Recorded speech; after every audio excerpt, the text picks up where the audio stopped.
رمضان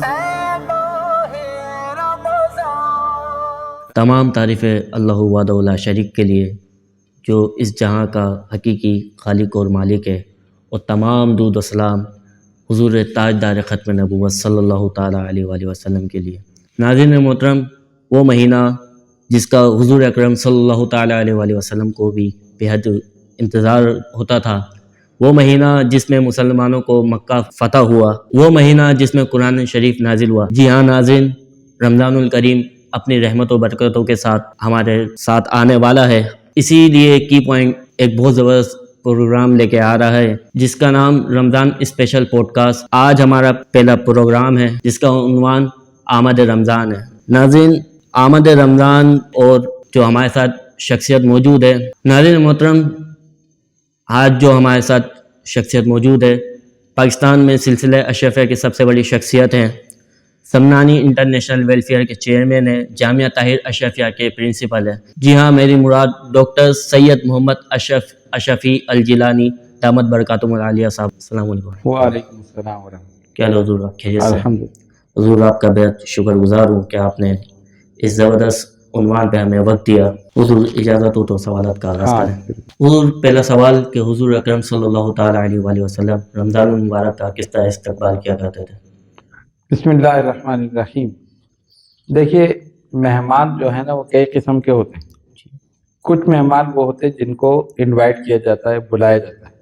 کچھ ہوتے بن بلائے مہمان، یعنی آپ نے نہیں بلایا، آ گئے، ظاہر ان سے آپ پریشان ہوتے کہ اس کو تو ہم نے بلایا نہیں تھا، یہ خواہ مخواہ آ گئے۔ اچھا، جن کو انوائٹ کیا جاتا ہے، باقاعدہ دعوت دے کے بلایا جاتا ہے، ان کے آنے کا اہتمام کیا جاتا ہے۔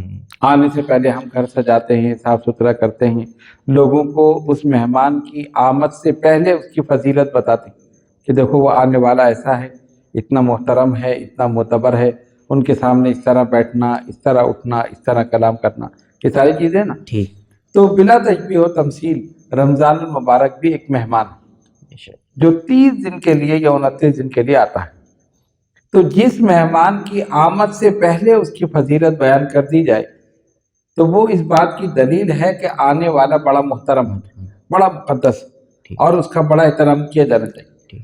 نبی پاک علیہ الصلوۃ والسلام نے رمضان المبارک کی آمد سے قبل، یعنی باختلاف روایت 28 یا 29 شعبان کو صحابہ اکرام رضوان اللہ تعالیٰ علیہ مجمعین سے خطاب فرمایا۔ اچھا، اس حدیث کے راوی حضرت سلمان فارسی رضی اللہ تعالیٰ عنہ فرماتے کہ نبی پاک علیہ الصلوۃ والسلام نے خطاب فرمایا اے لوگوں، ان قریب تم پر ایک ایسا مہینہ سایہ فگن ہونے والا ہے جس میں ایک رات ایسی ہے کہ اس ایک رات کو عبادت میں گزار دو 1000 مہینے سے بڑھ کر ثواب دے۔ سبحان اللہ۔ پھر فرمایا کہ اس ماہ مبارک میں ہر عمل کا ثواب دگنا کر دیا جاتا ہے، نوافل کا ثواب فرائض کے برابر اور فرائض کا ثواب اس سے بھی زیادہ، اور بعض روایتوں میں کہ 70 گنا زیادہ۔ یعنی عام دنوں میں آپ جو ایک عمل کریں گے، رمضان مبارک میں 70 گنا زیادہ اس کا ثواب۔ سبحان اللہ۔ پھر سرکار نے اس کی فضیلت بیان فرمائی، روزے کے متعلق فرمایا کہ تم پر فرض کیے گئے ہیں، اور اس کے معنی جو ہے، اس کا مقصد ہے تقوی، پرہیزگاری، آپ کے اندر صبر اور ضبط کا معنی، صبر اور ضبط کا مادہ پیدا کرنا، یہ تمام چیزیں۔ تو حضور پنور صلی اللہ علیہ وسلم نے صحابہ سے اس کی آمد سے پہلے فضیلت بیان کر دی اور بتا دیا کہ دیکھو یہ مہینہ جو آنے والا ہے یہ بڑا محترم ہے، بڑا مقدس ہے، اس میں اس طرح روزے رکھنا ہے، اس طرح تراویح پڑھنی ہے، اس طرح قرآن کریم کی تلاوت کرنی ہے، ساری فضیلتیں بیان فرما دی۔ تو گویا اس سے ہمیں یہ سبق ملتا ہے، یعنی جو میں نے بیان کیا نا، یہ حدیث شریف نہیں ہے، یہ اس کا خلاصہ میں نے بیان کیا۔ حدیث شریف جو ہے وہ ذرا لمبی ہے، یعنی بالکل میں نے لفظ نہیں بیان کی، اس کا میں نے خالی خلاصہ بیان کیا۔ تو یہ پوری حدیث اگر ہم دیکھیں تو اس میں رمضان کی پوری فضیلت سرکار نے بیان کی۔ سبحان اللہ۔ شب قدر کی فضیلت، اعتکاف کی، روزے کی اور رمضان کی، اس میں ہمیں کیا کرنا ہے، تلاوت قرآن کرنی ہے، اپنے آپ کو ہر چیز غلط کاموں سے روکنا ہے۔ تو یہ ساری چیزیں اس خطبے کو آپ پڑھ لیں، رمضان کی پوری فضیلت اس خطبے میں موجود۔ سبحان اللہ۔ اچھا، بیان کیا رمضان سے پہلے، یہ بھی ہو سکتا تھا کہ رمضان شروع ہو جاتا پھر سرکار بیان فرماتے، لیکن حضرت سلمان فارسی رضی اللہ تعالیٰ عنہ فرماتے 29ویں شعبان، یعنی ایک دن یا 2 دن قبل۔ اب یہ مہینہ تم پر سایہ فکن ہونے والا. تو اس سے ہمیں یہ پتہ چلا کہ جب یہ مہینہ آئے تو ہم پہلے سے اس کا استقبال کریں, اور استقبال کرنے کا طریقہ یہ کہ اپنے آپ کو عبادت کے لیے تیار کریں کہ اس ماہ مبارک میں ہمیں یہ نیک اعمال کرنے ہیں. حضور آپ نے یہاں پہ بیچ میں روزے کا بھی ذکر کیا, تو یہ بھی پوچھتا چلوں, روزے کے کیا معنی ہیں, روزے کس چیز کا نام دیکھیے, روزے کے معنی رکنا, ہے؟ رکنا, کسی چیز سے اپنے آپ کو روک لینا.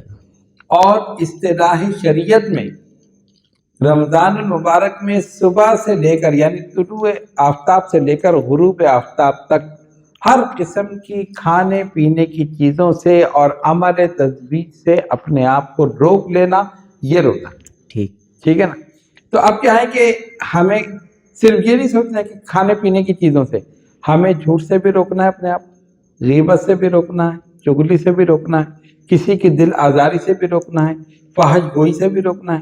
ان تمام چیزوں سے اپنے آپ کو روکنا ہے, تب آپ سمجھیں کہ صحیح معنوں میں روزہ آپ کا ہو.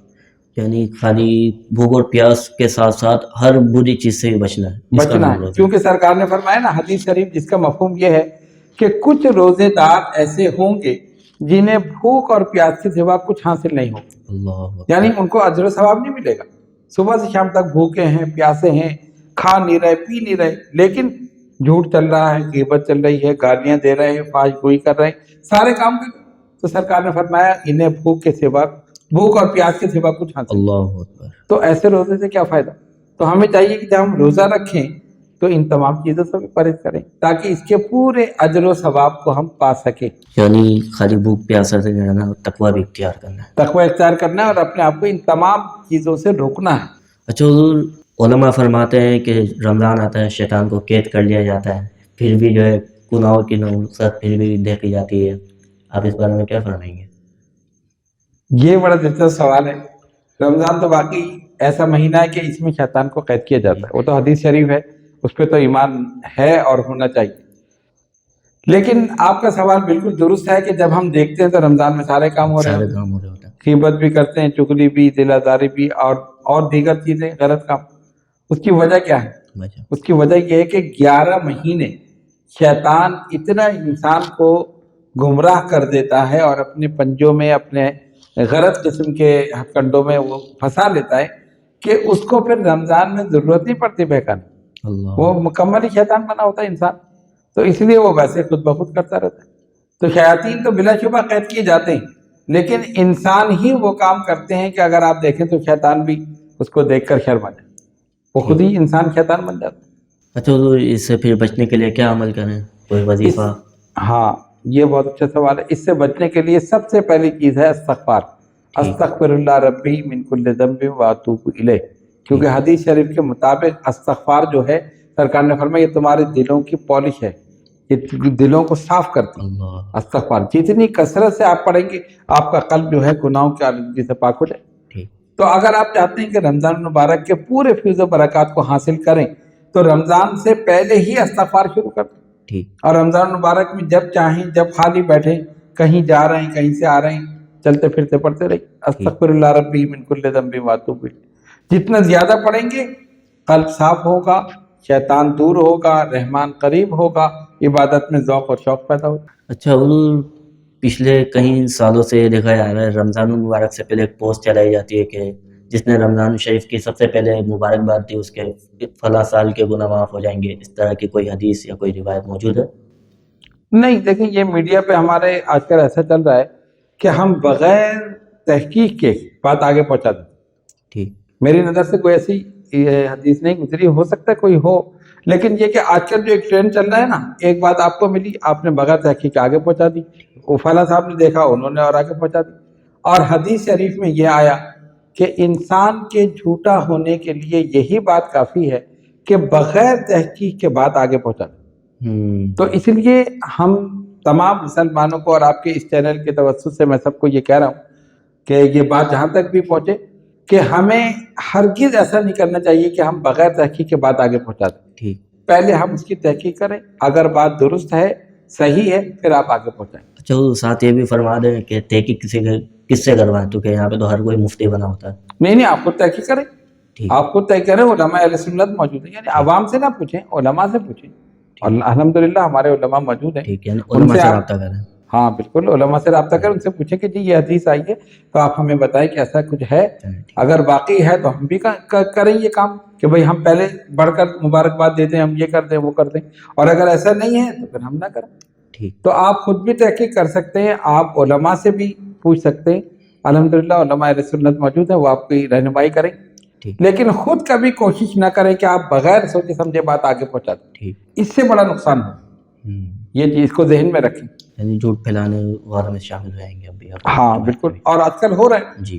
تو وہ یعنی بات کچھ بھی نہیں ہوتی، وہ پتہ نہیں کہاں سے کہاں پہنچ جاتی، اور پتہ چلا جب بعد میں دیکھا گیا تو اس کی کوئی اثر نہیں، حیثیت ہی نہیں. ٹھیک. یعنی قرآن میں حدیث میں کہیں اس کا ذکر ہی نہیں ہے، ٹھیک. اور بات ہم نے پہنچا دی. اب منسوب کی سرکار سے، اب آپ دیکھیں وہ تو حدیث شریف میں آیا نا، سرکار نے فرمایا فَلْيَتَبَوَّأْ مَقْعَدَهُ مِنَ النَّارِ، یعنی کسی نے اگر کوئی جھوٹی بات مجھ سے منسوب کی وہ اپنا ٹھکانہ جہنم میں بنا. اللہ. تو کتنی احتیاط ہے اس میں حدیث شریف کے سلسلے میں.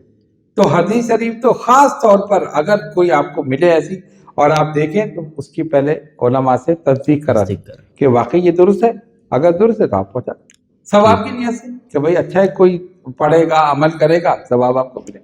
لیکن اگر جھوٹی بات ہوئی تو آپ دیکھ لینا پھر اس کا وبال اسی پھیلانے والے پر. تو اس لیے ہم سب کو اس بات میں احتیاط کرنی چاہیے. ٹھیک. حضور آخری سوال کی طرف بڑھتا ہوں کیونکہ آپ کا تعلق ایک ویلفیئر سے بھی ہے. مہنگائی ویسے ہی عروج پر ہے اور رمضان شریف آتے ہی جو ہے اور مہنگائی کو عروج پہ پہنچا دیا جاتا ہے، اس بارے میں کچھ پیغام دیں گے آپ؟ یہ ایک بہت بڑا، اس کو سانحہ کہیں یا جو بھی کہیں وہ بہت غلط بات ہے کہ اب دیکھیں نا دیگر اقوام جو ہیں وہ اپنے کرسمس کے اس میں چیزیں سستی کرتے ہیں کہ ہمارے لوگوں کو فائدہ پہنچے. ایک دن کا وہ کرسمس مناتے ہیں، اس سے پہلے اس کے بعد بازار لگاتے ہیں اور کہ جی اس میں عام طور پہ یہ قیمت ہے تو اس کی وجہ سے اتنے 20 روپے کم میں یہ چیز ہم دے رہے ہیں، 50 روپے کم میں دے رہے ہیں، اتنا فائدہ. اور ہم اپنے آپ کو دیکھیں مسلمانوں کو تو معاملہ اس کے برعکس. یعنی ہم رمضان میں اب آپ دیکھیں فروٹوں کی قیمت کتنی ہو جاتی، فروٹ ہے اور یہ کھجلا پھینیاں ہیں، یعنی جو جو چیزیں استعمال کی جاتی. اسی لیے گزشتہ سال ہمارے سمران انٹرنیشنل ویلفیئر نے منڈی سے فروٹ خرید کر بہت کم قیمت میں ہم نے اس کو فروخت کیا. سبحان اللہ. اس لیے صرف اس نیت سے کہ بہت سے لوگ بیچارے ان کی حیثیت ہی نہیں کو خرید سکے، قیمتیں اتنی ہیں، کیلا ہے، کنو ہے، سیب ہے، یعنی ایسی چیزیں جو ہم افطاری میں استعمال کرتے ہیں، اب وہ بیچارے کہاں سے لیں. تو ہم نے آپس میں یہ ایک پروگرام بنایا اور الحمدللہ رمضان مبارک کے پہلے اور دوسرے عشرے میں ہم نے اس کو زیادہ قیمت والی جو تھی اس کو خرید کر اور پھر کم قیمت میں کر کے اس کو فروخت کی. تو بہت لوگوں نے اس میں دعائیں دی، غریب بہت سارے آئے جو بیچارے لے سکتے تھے اس قیمت پر، اتنی ہم نے سستی کی اور اس کے بعد ان کو دے دیا. تو اس طرح اور لوگوں کو بھی کرنا چاہیے کہ تاکہ جو لوگ نہ لے سکیں وہ کم سے کم لے لیں، وہ بھی رمضان کا مزہ اٹھا سکیں، افطار میں یہ ساری چیزیں استعمال کر سکیں. اور جو لوگ، ہاں ایک بات اور ہے، جو لوگ یہ کر رہے ہیں ان کو چاہیے کہ وہ کم سے کم اس چیز سے اجتناب کریں اور توبہ کریں کہ جو چیزیں ان کے پاس ہیں رمضان میں ہرگز ان کی قیمتیں نہ بڑھائیں، کیونکہ یہ دوسروں کی مجبوری سے فائدہ اٹھانا ہے اور غضب خداوندی کو دعوت دینا. اللہ تعالیٰ تو دیکھ رہے ہیں نا کہ آپ کیا کر رہے ہیں، تو آپ کو تو ثواب کی نیت سے کرنا چاہیے. اور چلیں آپ قیمت لے لیں لیکن آپ کم قیمت کریں نا تاکہ لوگ لے سکیں. اب آپ تو یعنی اس کی مجبوری سے فائدہ اٹھا کر اور قیمت بڑھا کے پھر آپ لے رہے ہیں، تو یہ تو ڈبل وہ ہے، گناہ ہے. تو میں ان تمام لوگوں سے یہ درخواست کرتا ہوں کہ جو ایسا کام کر رہے ہیں سچے دل سے توبہ کریں اور ہرگز ایسا نہ کریں کہ اس ماہ مبارک میں بجائے اجر و ثواب کے وہ گناہ کمائیں. تو ان کی قیمتوں کو اسی طرح رکھیں، بلکہ اگر ممکن ہو تو کم کریں. الحمدللہ ہم نے تو اس چیز کا اہتمام کیا ہے کہ جب بھی ایسا ہوتا ہے تو ہم نے یہ کیا، 2 عشروں میں ہم نے کیا، بعد میں گورنمنٹ نے خود ہی کم کر دی قیمتیں، تو اس لیے ہم نے اس کے بعد نہیں کیا. لیکن الحمدللہ 2 عشروں میں رمضان کے ہم نے اس طرح باقاعدہ اسٹال لگائی. اب ظاہر سب جگہ تو نہیں کر سکتے، جہاں جہاں ہم کر سکیں، ایک دفعہ کسی علاقے میں، ایک دفعہ کسی علاقے میں، تو اس کا بہت اچھا رسپانس ملا. ٹھیک. اللہ پاک آپ کو مزید برکت دیں اور آپ کا بہت شکر گزار ہوں. بہت زیادہ معلومات اس پروگرام سے حاصل ہوئی. امید کرتا ہوں آپ کو بھی پروگرام پسند آیا ہوگا. اب ملتے ہیں انشاءاللہ اگلے پروگرام میں. السلام علیکم ورحمۃ اللہ.